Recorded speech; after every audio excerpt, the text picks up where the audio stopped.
Bismillahirrahmanirrahim. Assalamualaikum warahmatullahi wabarakatuh. Kembali lagi dalam pelajaran PAI bersama Yanda Rofik dengan tema meyakini kitab-kitab Allah dan mencintai Al-Quran.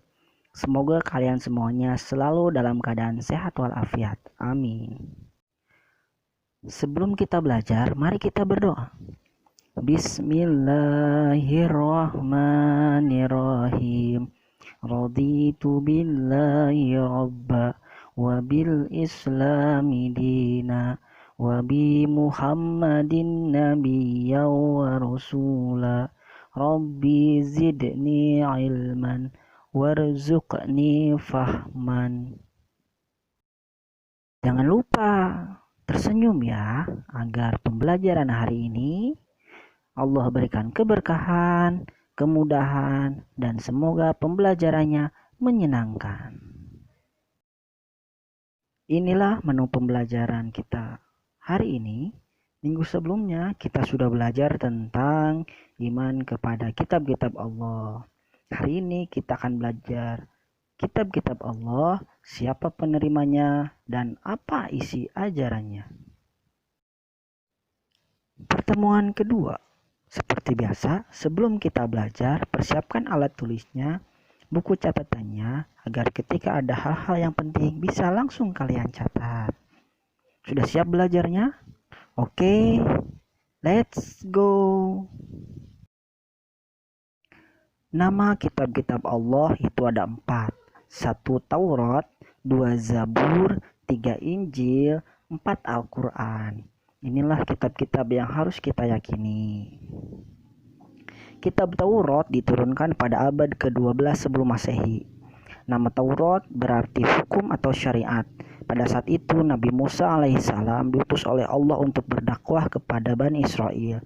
Bahasa yang digunakan dalam kitab Taurat adalah bahasa Ibrani. Firman Allah dalam Quran surat Al-Mu'minun ayat 49 berikut ini. Bismillahirrahmanirrahim. Walaqad ataina Musal kitaba la'allahum yahtadun.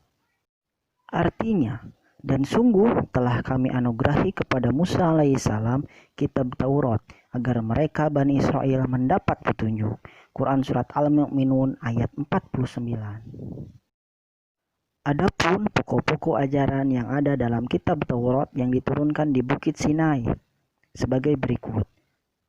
1. Perintah untuk mengesahkan Allah. 2. Larangan menyembah patung atau berhala. 3. Larangan menyebut nama Allah dengan sia-sia. 4. Perintah menyucikan hari Sabtu. 5. Perintah menghormati kedua orang tua. 6. Larangan membunuh sesama manusia. Larangan berbuat zina. Larangan mencuri. Larangan saksi palsu. Larangan mengambil hak orang lain. Ini biasanya kita sebut Ten Commandment atau 10 perintah Tuhan. Yang kedua, kitab Zabur diturunkan pada abad ke-10 sebelum Masehi. Kitab Zabur diturunkan Allah kepada Nabi Daud alaihissalam untuk bangsa Bani Israel atau umat Yahudi. Kitab ini diturunkan pada abad 10 sebelum Masehi di daerah Yerusalem dan ditulis dengan bahasa Kibti. Firman Allah Subhanahu wa taala. A'udzu billahi minasyaitonir rajim. Bismillahirrahmanirrahim. Wa rabbuka a'lamu biman fis samawati wal ard. Walaqad faddalna ba'dhan nabiyina 'ala ba'din wa ataina Dawuda zabura. Sadaqallah. Artinya, dan Tuhanmu lebih mengetahui siapa yang di langit dan di bumi. Dan sungguh kami telah memberikan kelebihan kepada sebagian nabi-nabi atas sebagian yang lain. Dan kami berikan Zabur kepada Daud. Quran surat Al-Isra ayat 55. Yang ketiga, kitab Injil diturunkan pada abad ke-1 Masehi. Kitab Injil diturunkan pada Nabi Isa alaihissalam. Kitab Injil diwahyukan di daerah Yerusalem. Kitab ini ditulis pada awalnya dengan menggunakan bahasa Suryani, Kitab ini menjadi pedoman bagi kaum Nabi Isa, yakni kaum Nasrani. Firman Allah Subhanahu wa taala, A'udzu billahi minasyaitonir rajim. Bismillahirrahmanirrahim. Qala inni abdullah ataniyal kitaba wa ja'alani nabiyya. Artinya, dia Isa berkata, sesungguhnya aku hamba Allah. Dia memberiku kitab Injil dan dia menjadikan aku seorang nabi. Quran Surat Maryam ayat 30. Secara umum, kitab Injil berisi tentang perintah untuk kembali mengesahkan Allah Subhanahu wa taala, membenarkan keberadaan kitab Taurat, menghapus beberapa hukum dalam kitab Taurat yang tidak lagi sesuai dengan zaman, dan menjelaskan bahwa kelak akan datang seorang nabi, yakni Nabi Muhammad SAW. Kitab yang terakhir adalah kitab Al-Quran yang diturunkan pada abad ke-7 Masehi.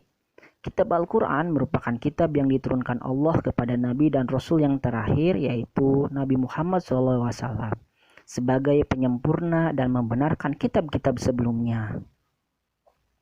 Firman Allah Subhanahu wa taala, A'udzu billahi minasyaitonir rajim.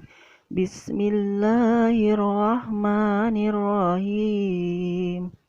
Nazzala 'alaikal kitaba bil haqqi musaddiqan lima baina yadayhi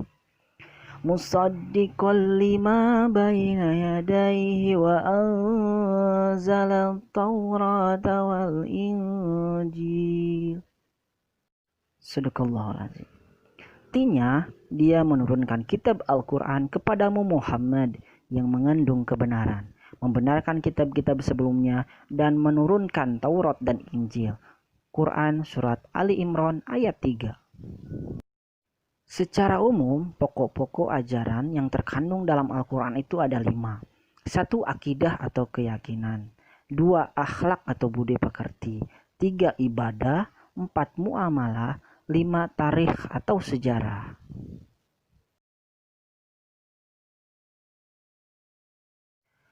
Keistimewaan Al-Quran adalah sebagai berikut. 1. Kitab suci sebelum Al-Quran ditujukan hanya untuk satu golongan, sedangkan Al-Quran untuk seluruh umat manusia. 2. Kitab suci Al-Quran yang sekarang masih asli, tidak ada perubahan sedikit pun, baik titik maupun hurufnya. 3. Al-Quran turun dalam bahasa Arab. 4. Al-Quran membenarkan kitab Allah. 5. Al-Quran sebagai penyempurna dari ajaran-ajaran sebelumnya. Dan yang keenam, Al-Quran diturunkan tidak sekaligus tetapi secara berangsur-angsur, ayat demi ayat. Selain kitab-kitab Allah, ada juga suhuf, yaitu firman Allah Subhanahu wa taala yang berbentuk lembaran-lembaran terpisah. Ada 5 nabi yang menerima suhuf. 1 Nabi Adam, 10 suhuf. 2 Nabi Syed, 50 suhuf. Nabi Idris, 30 suhuf. Nabi Ibrahim, 10 suhuf. Dan Nabi Musa alaihissalam, 10 suhuf. Perbedaan kitab Allah dan suhuf. Kitab, kumpulan wahyu Allah yang diturunkan kepada Rasul dan sudah dikumpulkan dalam bentuk buku, sedangkan suhuf masih berbentuk lembaran. 2. Kitab isinya lebih lengkap, sedangkan suhuf tidak lebih lengkap dari kitab. Dan yang ketiga, kitab biasanya berlaku lebih lama, sedangkan suhuf berlaku untuk waktu yang singkat. Setelah kita belajar tentang kitab-kitab Allah, tugas mandiri yang harus kalian kerjakan adalah sebutkan cara Allah menjaga kemurnian Al-Quran dari kepalsuan atau perusakan, dan buat dalam sebuah tabel. Contohnya sudah ada seperti gambar berikut ini. Oke, terima kasih. Mari kita tutup dan membaca hamdalah bersama-sama. Alhamdulillahirrabbilalamin. Semoga ilmunya bermanfaat. Assalamualaikum warahmatullahi wabarakatuh. Sampai berjumpa minggu depan.